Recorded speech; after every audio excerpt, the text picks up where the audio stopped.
மனிதன் தன்னுடைய வாழ்நாளில் எவ்வளவோ தர்மங்களை செய்ய வேண்டி வருது. சில நேரங்களில் ரெண்டு முரணான தர்மங்களை செய்யும்படியான சூழலும் அவனுக்கு ஏற்படுது. இந்த தர்மத்தில் எந்த தர்மத்தை செய்யறது அப்படின்னு அவன் தவிக்கிறான் இல்லையா, இந்த தவிப்புக்கு பேர் தான் தர்ம சங்கடம் அப்படின்னு சொல்கிறது. நம்ம வாழ்க்கையில் தர்ம சங்கடம் அப்படின்ற ஒரு சூழல் ஏற்படும் போது நாம் எதை காப்பாற்றணும் அப்படின்னா சத்தியத்தை தான் காப்பாற்றணும். தர்மத்தை தாண்டி சத்தியம் அப்படின்றது வலிமையானது. இப்போ உதாரணத்தை எடுத்துக்கிட்டிங்கன்னா, தசரதன்கிறார் இல்லையா, தசரதனுக்கு ஒரு தர்ம சங்கடம் ஏற்படுது. ஒரு பக்கம் கைகேயிக்கு கொடுத்த சத்தியத்தை காப்பாற்றுறதுக்கு பரதனுக்கு முடிசூடணும். இன்னொரு பக்கம் அவனுடைய குல மரபுபடி மூத்தவனுக்கு தான் பட்டம் சூட்டணும்.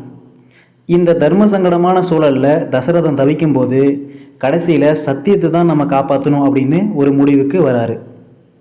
இதில் வேடிக்கை என்னன்னா, அவர் சத்தியத்தை காப்பாற்ற போய் அவனுடைய குல மரபும் காப்பாற்றப்படுது. பரதனுக்கு முடிசூடுற எண்ணமும் இல்லாமல் போயிடுறதுனால ராமனுக்கு முடிசூடப்படுது. அதனால தான் வாலி தசரதனை வாய்மையும் மரபும் காத்து மண்ணுயிர் துறந்த வள்ளல் அப்படின்னு சொல்கிறான். எல்லா தர்மங்களையும் விட நமக்கு சத்தியம்தான் உயர்ந்தது அப்படின்றதுக்கு சுந்தரர் கதை ஒரு சான்றாக நமக்கு நிற்கிது. சுந்தரர் பரமசிவனோட நெருங்கிய நண்பர், இது எல்லாத்துக்கும் தெரியும். இருந்தாலும் இவர் சங்கிலி நாச்சியாருக்கு கொடுத்த வாக்கை மீறி திருவொற்றியூரை விட்டுட்டு அவர் போகிறதுக்கு முயற்சி பண்ணுறாரு. அந்த ஊர் எல்லையை கடந்ததும் அவருடைய கண்கள் ரெண்டும் பறி போயிடுது. அப்போ கூட சிவபெருமான் அவருக்கு ஊன்றுகோல் தான் கொடுத்தாரே தவிர பார்வையை கொடுக்கல. இதே மாதிரியான ஒரு தர்ம சங்கடமான சூழல் பீஷ்மருக்கும் ஏற்பட்டுச்சு. அப்படி ஏற்படும் போது பீஷ்மர் நான் சத்தியத்தை தான் காப்பாற்றுவேன் அப்படின்னு திடமாக நின்னார்.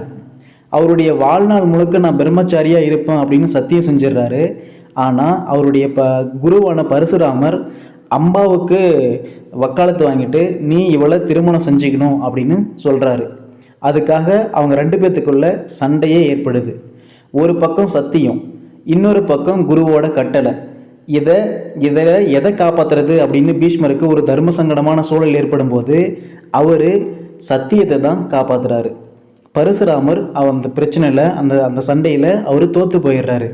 ஸோ இதில் நமக்கு என்ன புரிய வருது அப்படின்னா, உங்களுக்கு ஒரு தர்ம சங்கடமான சூழல் ஏற்படும் போது நீங்கள் எதை மைண்டில் வச்சுக்கணும் அப்படின்னா சத்தியத்தை தான். சத்தியத்தை காப்பாற்றுறோமா, நாம் எந்த தர்மத்தை நாம் கடைபிடிக்கும் போது சத்தியம் காப்பாற்றப்படுது அப்படின்றத புரிஞ்சு அந்த தர்மத்தை செஞ்சு சத்தியத்தை காப்பாற்றணும். இதுதான் உங்களுடைய வாழ்க்கையை காப்பாற்றும்.